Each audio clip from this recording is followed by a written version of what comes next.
अगर मैं बात करूं राहुल गांधी की तो शरद पवार जो हैं उन्होंने एक बात कही कि ये जेपीसी वेपीसी की बात उन्होंने कहा ठीक नहीं है।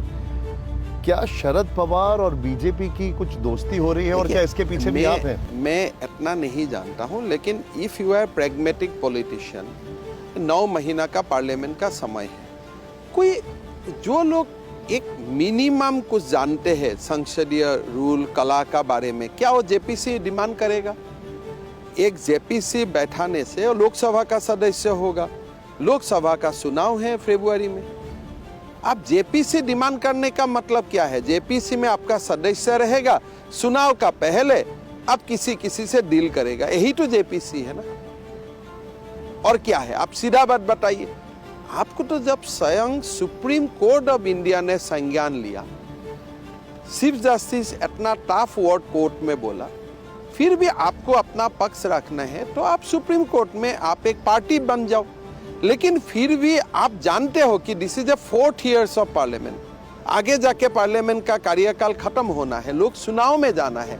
फिर चुनाव का खर्चा किसी से ब्लैकमेल से अगर लेना नहीं है, तब आप क्यों जेपीसी का डिमांड करेगा? हम तो इतना ही जानता हूं कि आपको किसी से पैसा उगाना है, इसीलिए आप जेपीसी बोल रहे हैं। नहीं तो सुप्रीम कोर्ट का ऊपर कोई संस्था, इंडिपेंडेंट संस्था भारत में है क्या?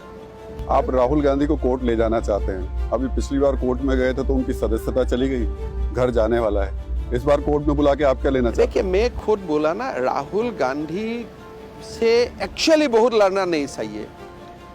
इसलिए वो तो क्या है, एक आप शतरंज का मोहर जैसा है, उनका क्या है, पीछे वाला जो सोच का व्यक्ति लोग है उनका साथ ही हमारा लड़ाई है। राहुल गांधी क्या है, कुछ भी, मतलब आप कभी 2 व्यक्ति आप लोग बैठ के बातचीत करो, राहुल गांधी क्या है आपका ही आइडिया हो जाएगा।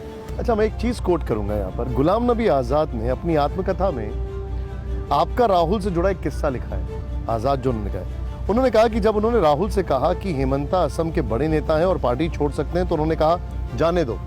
ये देखिए, राहुल गांधी ऐसा है, वो दिन बोला जाने दो, मुझको भी बोला, सो हुआ। लेकिन जो एक्चुअली जो दिन में गया, वो दिन 4 बार मुझको फोन किया कि आप मत ज्वाइन कीजिए, आपका जो भी है मैं कर दूंगा। लेकिन तब बोला, साहब I am receiving your call at the residence of Amit Shah ji, how can I go back now?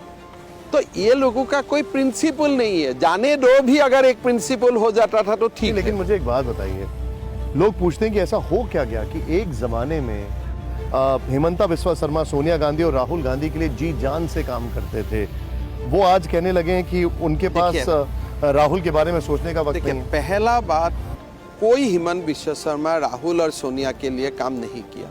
हम तो असम के लिए काम किया, हम देश के लिए काम किया। इस एक कांग्रेस वाला लोग एक डेफिनेशन निकाल दिया कि आप गांधी फैमिली है, कांग्रेस इज गांधी फैमिली। ये क्या कांग्रेस का कॉन्स्टिट्यूशन में अडॉप्ट हो गया है क्या? अब बार बार बोलता है आप गांधी फैमिली को बिट्रे क्या? अरे मैं 1000 फैमिली को बिट्रे करूंगा, उसमें क्या है? काम है देश को गद्दार मत करो। लेकिन कांग्रेस ही गांधी है, वो क्या एडॉप्शन हो गया क्या कॉन्स्टिट्यूशन में? हेमंता जी, मैंने ये सवाल आपसे इसलिए पूछा क्योंकि आपने एक ट्वीट दिखाकर, कांग्रेस आपके पुराने ट्वीट दिखाती है और वो कहती है 24 सितंबर 2010 को आपने एक ट्वीट किया था, उसमें आपने लिखा एक समय आएगा जब राहुल गांधी देश के प्रधानमंत्री होंगे, होना सही है। आंसू के लोग उनसे अपॉइंटमेंट लेकर दिल्ली में जाना होगा।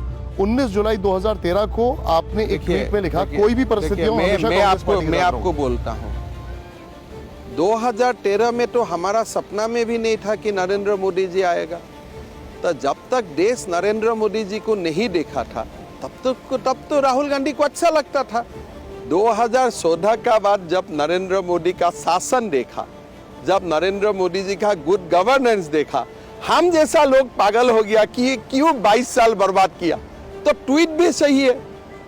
2013 में तो हमको लगता था गांधी गांधी, और तो कोई दिखाई नहीं देता था असम में।